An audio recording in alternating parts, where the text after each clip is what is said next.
नमस्कार, story cafe Hindi में आपका स्वागत है, जहां हम आपके लिए लेकर आते हैं मनोरंजक कहानियां। यदि आपने हमारे चैनल को सब्सक्राइब नहीं किया है तो कृपया हमारे चैनल को सब्सक्राइब करें। आपका सहयोग ही हमारी प्रेरणा है।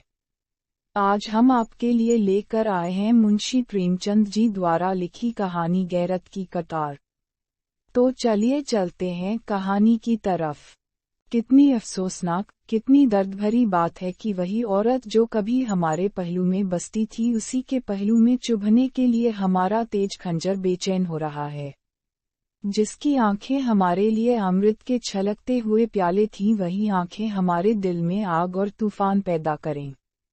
रूप उसी वक्त तक राहत और खुशी देता है जब तक उसके भीतर एक रूहानी नेमत होती है, और जब तक उसके अंदर औरत की वफा की रूह हरकत कर रही हो, वरना वह एक तकलीफ देने वाली चीज है, जहर और बदबू से भरी हुई, इसी काबिल कि वह हमारी निगाहों से दूर रहे और पंजे और नाखून का शिकार बने। एक जमाना वह था कि नईमा हैदर की आरजुओं की देवी थी। यह समझना मुश्किल था कि कौन तलबगार है और कौन उस तलब को पूरा करने वाला। एक तरफ पूरी पूरी दिलजोई थी, दूसरी तरफ पूरी पूरी रजा। तब तकदीर ने पांसा पलटा। गुलो बुलबुल में सुबह की हवा की शरारतें शुरू हुई। शाम का वक्त था, आसमान पर लाली छाई हुई थी। नईमा उमंग और ताजुगी और शौक से उमड़ी हुई कोठे पर आई। शफक की तरह उसका चेहरा भी उस वक्त खिला हुआ था। उसी वक्त वहां का सूबेदार नासिर अपने हवा की तरह तेज घोड़े पर सवार उधर से निकला। ऊपर निगाह उठी तो हुस्न का करिश्मा नजर आया कि जैसे चांद शफक के हौज में नहाकर निकला है। तेज निगाह जिगर के पार हुई। कलेजा थामकर रह गया। अपने महल को लौटा, अधमरा, टूटा हुआ।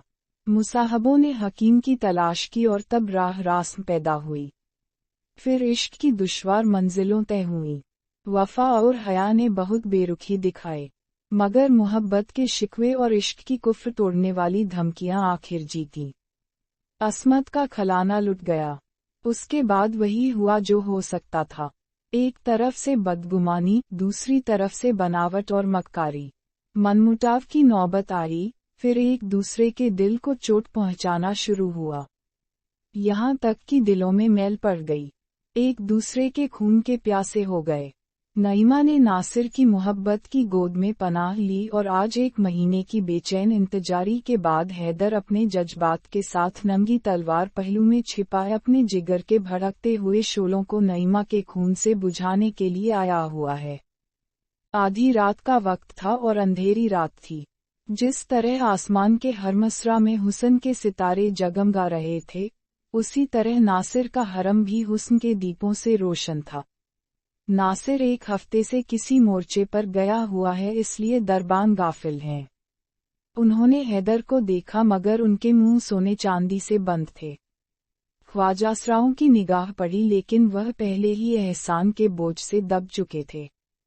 खवासों और कनीजों ने भी मतलब भरी निगाहों से उसका स्वागत किया और हैदर बदला लेने के नशे में गुनहगार नईमा के सोने के कमरे में जा पहुंचा, जहां की हवा संदल और गुलाब से बसी हुई थी। कमरे में एक मोमी चिराग जल रहा था और उसी की भेद भरी रोशनी में आराम और तकल्लुफ की सजावटें नजर आती थीं, जो सतीत्व जैसी अनमोल चीज के बदले में खरीदी गई थीं। वहीं वैभव और ऐश्वर्य की गोद में लेटी हुई नईमा सो रही थी। हैदर ने एक बार नैया को औंख भर देखा। वही मोहिनी सूरत थी, वही आकर्षक जावन्य और वही इच्छाओं को जगाने वाली ताजगी। वही युवती जिसे एक बार देखकर भूलना असंभव था। हाँ, वही नईमा थी। वही गोरी बौहें जो कभी उसके गले का हार बनती थीं, वही कस्तूरी में बसे हुए बाल जो कभी कंधों पर लहराते थे, वही फूल जैसे गाल जो उसकी प्रेम भरी आंखों के सामने लाल हो जाते थे। इन्हीं गोरी गोरी कलाइयों में उसने अभी अभी खिली हुई कलियों के कंगन पहनाए थे और जिन्हें वह वफा के कंगन समझ था। इसकी गले में उसने फूलों के हार सजाए थे और उन्हें प्रेम का हार ख्याल किया था। लेकिन उसे क्या मालूम था कि फूलों के हार और कलियों के कंगन के साथ वफा के कंगन और प्रेम के हार भी मुरझा जाएंगे। हाँ, यह वही गुलाब के से होंठ हैं जो कभी उसकी मोहब्बत में फूल की तरह खिल जाते थे, जिनसे मोहब्बत की सुहानी महक उड़ती थी, और यह वही सीना है जिसमें कभी उसकी मोहब्बत और वफा का जलवा था, जो कभी उसके मोहब्बत का घर था। मगर जिस फूल में दिल की महक थी, उसमें दगा के कांटे हैं। हैदर ने तेज कटार पहलू से निकाली और दबे पांव नईमा की तरफ आया, लेकिन उसके हाथ न उठ सके। जिसके साथ उम्र भर जिंदगी की सैर की, उसकी गर्दन पर छुरी चलाते हुए उसका हृदय द्रवित हो गया। उसकी आंखें भीग गईं, दिल में हसरत भरी यादगारों का एक तूफान सा। तकदीर की क्या खूबी है कि जिस प्रेम का आरंभ ऐसा खुशी से भरपूर हो, उसका अंत इतना पीड़ाजनक हो। उसके पैर थरथराने लगे, लेकिन स्वाभिमान ने ललकारा। दीवार पर लटकी हुई तस्वीरें उसकी इस कमजोरी पर मुस्कुराईं। मगर कमजोर इरादा हमेशा सवाल और अलील की आड़ लिया करता है। हैदर के दिल में ख्याल पैदा हुआ, क्या इस मोहब्बत के बाब को उजाड़ने का इल्जाम मेरे ऊपर नहीं है? जिस वक्त बदगुमानियों के अनखुए निकले, अगर मैंने तानों और धिक्कारों के बजाय मोहब्बत से काम लिया होता तो आज यह दिन न आता। मेरे जुल्मों ने मोहब्बत और वफा की जड़ काटी। औरत कमजोर होती है, किसी सहारे के बगैर नहीं रह सकती। जिस औरत ने मोहब्बत के मजे उठाए हों और उल्फात की नाजबरदारियां देखी हों, वह तानों और जिल्लतों की आंच क्या सह सकती है? लेकिन फिर गैरत ने उकसाया कि जैसे वह धुंधला चिराग भी उसकी कमजोरियों पर हंसने लगा। स्वाभिमान और तर्क में सवाल जवाब हो रहा था कि अचानक नईमा ने करवट बदली और अंगड़ाई ली। हैदर ने फौरन तलवार उठाई, जान के खतरे में आगा पीछा कहा। दिल ने फैसला कर लिया, तलवार अपना काम करने वाली ही थी कि नईमा ने आंखें खोल दी। मौत की कटार सिर पर नजर आई। वह घबराकर उठ बैठी। हैदर को देखा, परिस्थिति समझ में आ गई। बोली हैदर। हैदर ने अपनी झेप को गुस्से के पर्दे में छिपाकर कहा, हाँ, मैं हूँ हैदर। नईमा सिर झुकाकर हसरत भरे ढंग से बोली, तुम्हारे हाथों में यह चमकती हुई तलवार देखकर मेरा कलेजा थरथरा रहा है। तुम्ही ने मुझे नाजबरदारियों का आदी बना दिया है। जरा देर के लिए इस कटार को मेरी औंखें से छिपा लो। मैं जानती हूँ कि तुम मेरे खून के प्यासे हो, लेकिन मुझे न मालूम था कि तुम इतने बेरहम और संगदिल हो। मैंने तुमसे दगा की है, तुम्हारी खतावार हूँ, लेकिन हैदर, यकीन मानो, अगर मुझे चंद आखिरी बातें कहने का मौका न मिलता तो शायद मेरी रूह को दोज़ख में भी यही आरजू रहती। मौत की सजा से पहले आपने घरवालों से आखिरी मुलाकात की इजाजत होती है। क्या तुम मेरे लिए इतनी रियायत के भी रवादार न थे? माना कि अब तुम मेरे लिए कोई नहीं हो, मगर किसी वक्त थे, और तुम चाहे अपने दिल में समझते हो कि मैं सब कुछ भूल गई, लेकिन मैं मोहब्बत को इतनी जल्दी भूल जाने वाली नहीं हूँ। अपने ही दिल से फैसला करो। तुम मेरी बेवफायां चाहे भूल जाओ, लेकिन मेरी मोहब्बत की दिल तोड़ने वाली यादगारें नहीं मिटा सकते। मेरी आखिरी बातें सुन लो और इस नापाक जिंदगी का हिस्सा पाक करो। मैं साफ साफ कहती हूँ, इस आखिरी वक्त में क्यों डरूं?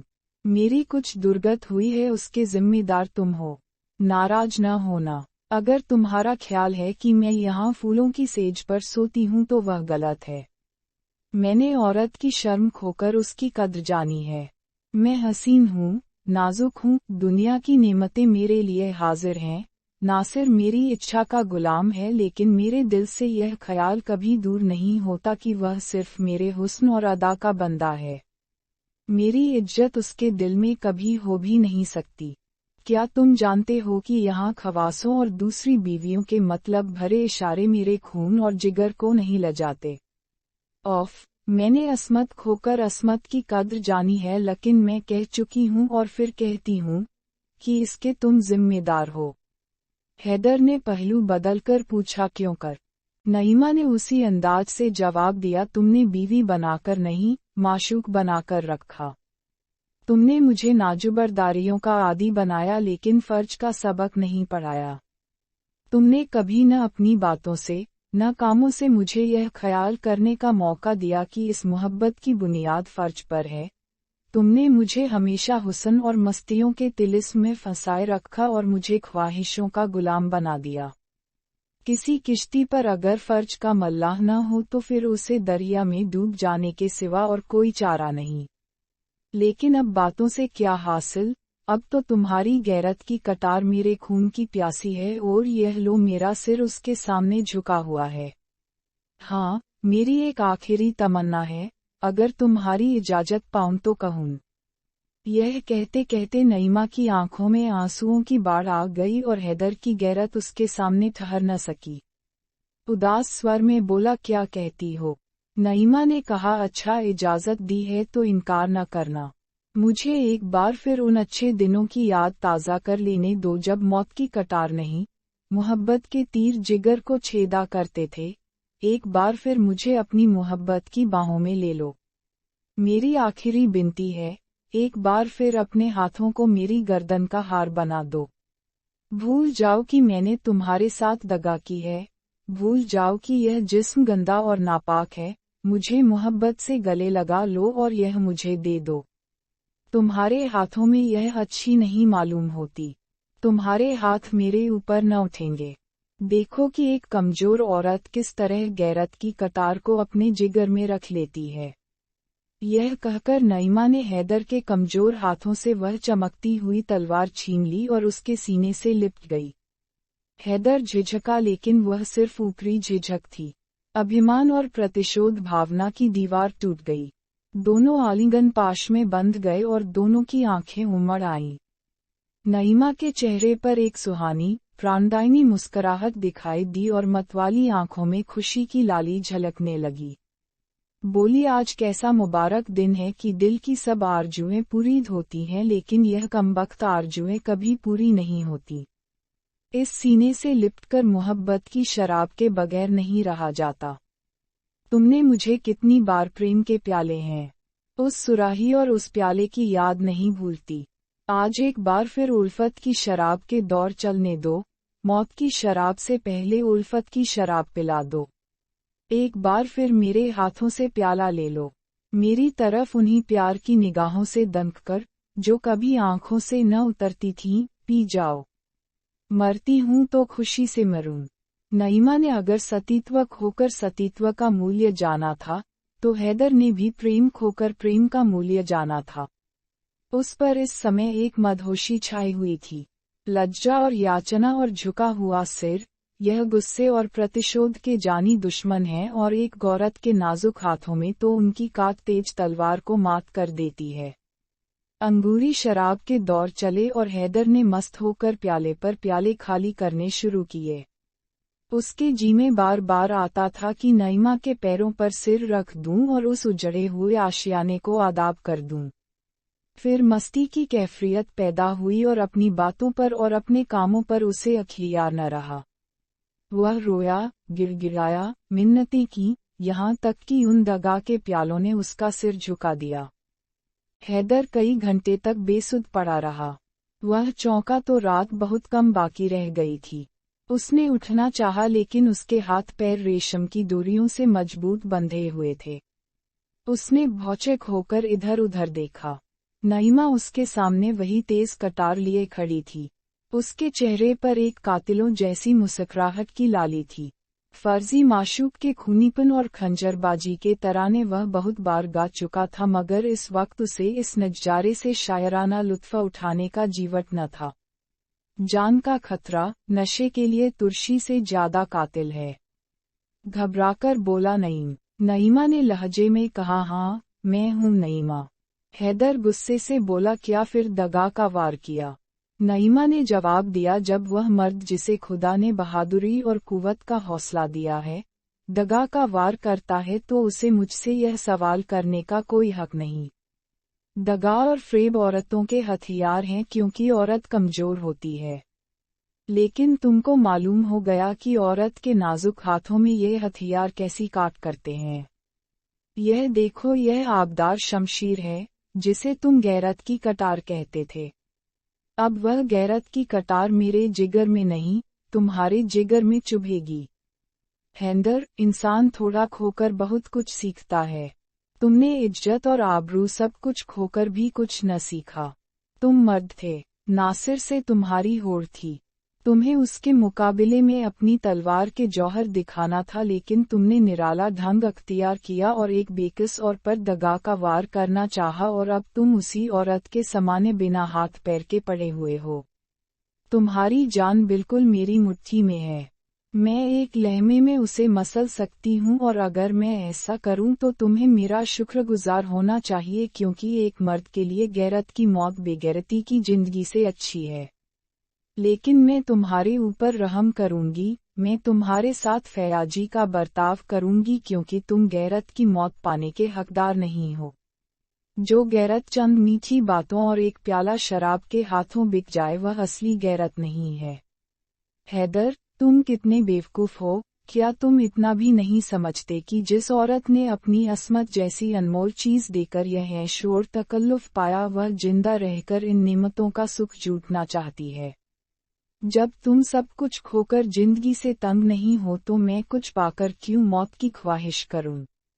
अब रात बहुत कम रह गई है, यहाँ से जान लेकर भागो, वरना मेरी सिफारिश भी तुम्हें नासिर के गुस्से की आग से रन बचा सकेगी। तुम्हारी यह गैरत की कटार मेरे कब्जे में रहेगी और तुम्हें याद दिलाती रहेगी कि तुमने इज्जत के साथ गैरत भी खो दी।